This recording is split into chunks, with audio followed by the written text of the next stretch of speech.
बिस्मिल्लाहिर्रहमानिर्रहीम। अस्सलाम वालेकुम। मैं हूँ doctor Saeed Afridi, consultant cardiac surgeon Lahore. आज का जो हमारा टॉपिक है वो है कि हार्ट अटैक ज़्यादा लाइफस्टाइल की वजह से होता है या ये ख़ानदान में एक दूसरे के साथ चलता है, ये जेनेटिकल है।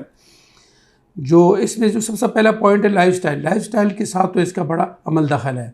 और जो हमारा दूसरा पॉइंट है जेनेटिक्स।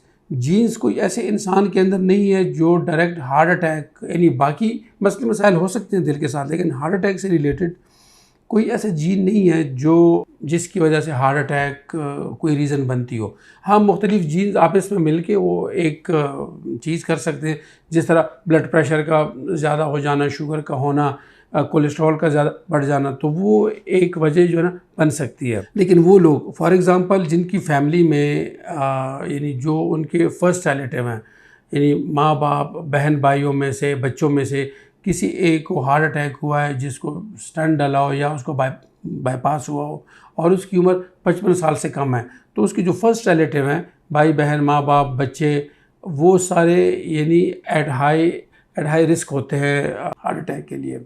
लेकिन उसमें फिर वही सारी चीज़ें आती हैं कि लाइफस्टाइल उसमें मैटर ज़्यादा करता है।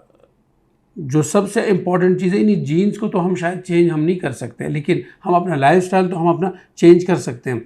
लाइफस्टाइल के बारे में हमने पहले भी बहुत सारी वीडियोस बनाई हैं, जिसमें सबसे पहले आता है कि आपने अपना वज़न मेंटेन करना है।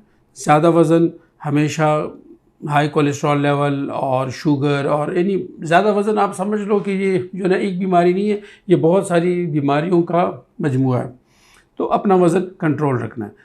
दूसरे नंबर पे आपने अपनी खुराक जो है उसमें ग्रीन वेजिटेबल का इस्तेमाल ज़्यादा करना है, सैलड वगैरह ज़्यादा खाएं। मैं ये आपको बिल्कुल नहीं कह रहा कि आप लोगों ने गोश्त नहीं खाना, यानी वो भी आप लोगों ने इस्तेमाल करना है, लेकिन एक ख़ास मकदार में। ये नहीं करना कि फिर रोज़ाना वो एक चीज़ के पीछे आप लोग पड़ जाएं और फिर वो महीनों महीनों वो एक चीज़ चलती है और उसके अंदर ऑयल घी ऊपर ऐसे तैर रहा होता है और फैट होते हैं उसके अंदर। नहीं, वो चीज़ें नहीं करनी। यानी आपने कोशिश करनी है कि ज़्यादातर आप लोग सब्जियों के ऊपर रहें। फिर उसके बाद तीसरी चीज़ आती है कि अगर आप स्मोकिंग कर रहे हैं तो स्मोकिंग आप छोड़ दें, क्योंकि स्मोकिंग भी खून की नालियों की तंगी का बायस बनती है और ये बहुत सारी स्टडीज़ में ये चीज़ प्रूफ हो चुकी है।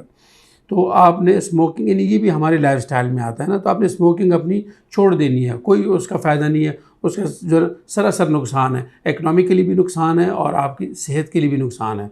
और दूसरा, घर में छोटे बच्चे आपको देख के वो भी इसका एक गलत असर लेते हैं और वो भी फिर यानी थोड़े से बड़े होके स्मोकिंग करने की कोशिश करते हैं और फिर वो भी इस गलत आदत में पड़ जाते हैं। इसके बाद है एक्सरसाइज़ अगर आप नहीं कर रहे हैं तो वो भी अपनी ज़िंदगी में शामिल कर दें।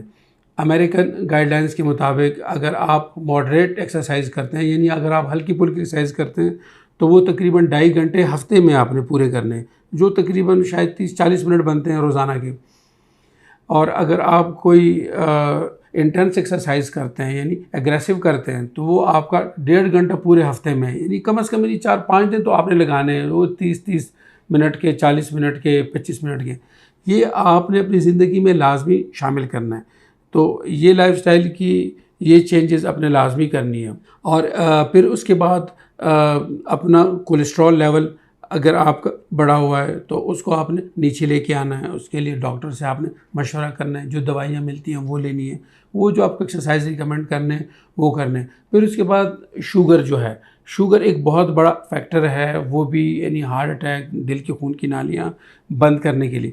शुगर के लिए आपने अपने शुगर वाले डॉक्टर से जब जब वो कहेंगे आपने उनसे जाके मिलना है, अपने शुगर का रेगुलर चेकअप करना है। जो चीज़ें आपको मना है वो आपने बिल्कुल नहीं खानी, और जो चीज़ें आप खा सकते हैं ज़ाहिर बात है उनमें फिर वो डॉक्टर आपको बता देगा। वो आपको एक पूरा चार्ट दे देते हैं, उस चार्ट में सारी चीज़ें होती हैं कि कौन सी खाना ज़्यादा नुकसानदेह है, कौन सी कम, और कौन सी चीज़ें आपके लिए बिल्कुल नुकसानदेह नहीं है। तो आपने उसके मुताबिक चलना है। अगर आपकी शुगर कंट्रोल होगी, आप जो ना स्मोकिंग आप नहीं करते। अच्छा, और उसमें एक और भी बहुत बड़ी चीज़ है ब्लड प्रेशर का आपने अपना चेकअप रेगुलर करना है। और अगर ब्लड प्रेशर ज़्यादा है तो उसकी भी दवाइयाँ आपने रेगुलर लेनी है। उसमें कुछ खाने पीने में भी एहतियात होती हैं, जैसे नमक का इस्तेमाल कम कर लिया और ऑयल घी का इस्तेमाल कम कर लिया। तो ये सारी चीज़ें जब जब आप करेंगे तो फिर आपके वो चांसेस उस मर्ज़ के होने के कम हो जाते हैं, बेशक अगर वो आपकी फ़ैमिली में भी है। लेकिन अगर आप इन चीज़ों का परहेज़ नहीं करेंगे और आपकी फ़ैमिली में अगर वो मर्ज़ नहीं भी है तो वो आ सकता है। तो इसीलिए कोई खुशफ़हमी इसमें भी वो ना रहें कि मेरे तो जो है ना ख़ानदान में किसी को मसला नहीं है तो मुझे भी नहीं होगा। आप भी पहले हो सकते हैं।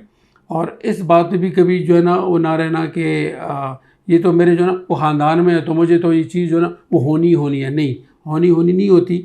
आप अगर इख्तियार करेंगे, अगर आप अपने लाइफ़स्टाइल को चेंज करेंगे तो इंशाल्लाह आपको ये मसला बिल्कुल नहीं होगा। और अगर होगा भी तो बिल्कुल मामूली उसका होगा, जिसके लिए कोई ऑपरेशन या उसकी ज़रूरत नहीं पड़ेगी। आपने अपना सिर्फ ब्लड प्रेशर और शुगर और अपना हार्ट रेट कंट्रोल रखना है और इंशाल्लाह आपको कोई मसला नहीं होगा।